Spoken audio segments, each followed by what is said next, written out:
ಏ ಹಾಯ್ ಗೌತಮಿ.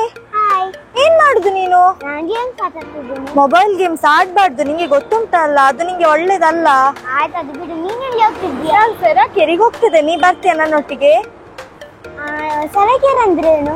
ಸರಕೇರ್ ಅಂದ್ರೆ ಒಂದು ಥೆರಪಿ ಸೆಂಟರ್. ಅಲ್ಲಿ ಮಕ್ಕಳಿಗೆ ಈಗ ಸಮ್ಮರ್ ಕ್ಯಾಂಪ್ ಆಗ್ತಾ ಉಂಟು, ಅದು ಫ್ರೀಯಲ್ಲಿ ಮಾಡಿ ಕೊಡ್ತಾರೆ. ಅಲ್ಲಿ ಆಟ ಕೂಡ ಆಡಿಸ್ತಾರೆ ನಿಂಗೆ. ನೀ ನನ್ನೊಟ್ಟಿಗೆ ಬಂದು ನೋಡು ಒಮ್ಮೆ. ಇಲ್ಲ, ಗೇಮ್ಸ್ ಆಡ್ತಿದ್ವಿ. ಅಲ್ಲ ಒಮ್ಮೆ ಬಂದು ನೋಡು, ನಿಂಗೆ ಖುಷಿ ಆಗ್ತದೆ ಅಲ್ಲಿ ಒಮ್ಮೆ ಥೆರಪಿ ಮಾಡಿ ಆದ್ಮೇಲೆ.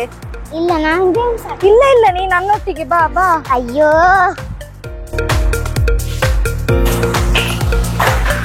ಇನ್ನು ಎಷ್ಟು ದೂರ ಉಂಟು? ಇನ್ನು ಇಲ್ಲೇ ಬಂತು. ಹಾಯ್ ರಕ್ಷಿತಾ, ಯಾರಿದು ನಿಮ್ಮ ಫ್ರೆಂಡಾ? ಏನ್ ಹೆಸರು ನಿಮ್ದು? ಗೌತಮಿ. ಹೌದಾ? ನೋಡಿ ಅಕ್ಕ, ಇವಳು ಕೆಳಗೆ ಗೇಮ್ ಆಡ್ಕೊಂಡು ಕೂತ್ಕೊಂಡಿದ್ಲು, ನಾನು ಇಲ್ಲಿ ಕರ್ಕೊಂಡ್ ಬಂದಿದ್ದೇನೆ. ಇವಳಿಗೆ ಥೆರಪಿ ಅಂದ್ರೆ ಇಷ್ಟ ಇಲ್ಲ, ನೀವಾದ್ರೂ ಏನೋ ಹೇಳಿ ಅಲ್ಲ. ಹೌದಾ? ನಮ್ಮ ಸರಾಕೆಯಲ್ಲಿ ಈಗ ಸಮ್ಮರ್ ಕ್ಯಾಂಪ್ ಆಗ್ತಾ ಇದೆ. ಸೊ ನಿನ್ನ ಹಾಗೇನೆ ಇಲ್ಲಿ ಸಣ್ಣ ಸಣ್ಣ ಮಕ್ಕಳು, ಸ್ಕೂಲಲ್ಲಿ ಇದ್ದವರು ಸಣ್ಣ ಸಣ್ಣ ಮಕ್ಕಳು ಇಲ್ಲಿಗೆ ಕ್ಯಾಂಪಿಗೆ ಬರ್ತಾ ಇದ್ದಾರೆ. ಹಾಗೆ ಇಲ್ಲಿ ಬೇರೆ ಬೇರೆ ಆಕ್ಟಿವಿಟೀಸ್, ಗೇಮ್ಸ್ ಎಲ್ಲ ಆಗ್ತಾ ಇದೆ. ಅದೇ ರೀತಿ ಹೆಲ್ತ್ ನ ಬಗ್ಗೆ ನಿಮ್ಗೆ ಹೆಚ್ಚಿನ ಇನ್ಫಾರ್ಮೇಶನ್ ಅನ್ನು ಕೊಡ್ತಾ ಇದ್ದಾರೆ. ಅದೇ ರೀತಿ ಮಕ್ಕಳಿಗೆ ಸಹ ಫ್ರೀ ಥೆರಪಿಯನ್ನು ಕೊಡ್ತಾ ಇದ್ದಾರೆ. ಹೋಗಿ ಕೂತ್ಕೊಳ್ಳಿ.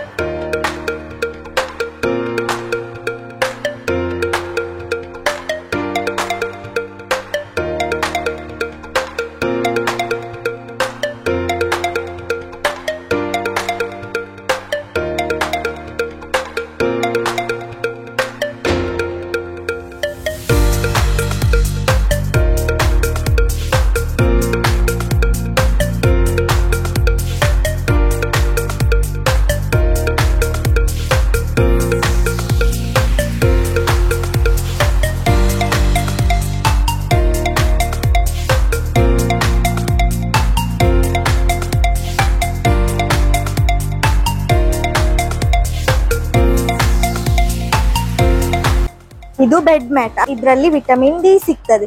ಇದು ಸಿಮಿಲರ್ ಟು ಸನ್ ರೈಸ್. ಇದು ಚೇರ್ ಬೆಡ್ ಅಂತ, ನಿನ್ನ ಮೆಮೊರಿಗೆ ತುಂಬಾ ಒಳ್ಳೇದು. ನಿಂಗೆ ಎಕ್ಸಾಮ್ ಅಲ್ಲಿ ಎಲ್ಲ ಸ್ಟ್ರೆಸ್ ಆಗ್ತದಲ್ಲ, ಅದನ್ನೆಲ್ಲ ಕಡಿಮೆ ಮಾಡ್ಲಿಕ್ಕೆ ತುಂಬಾ ಉಪಯೋಗ ಆಗ್ತದೆ.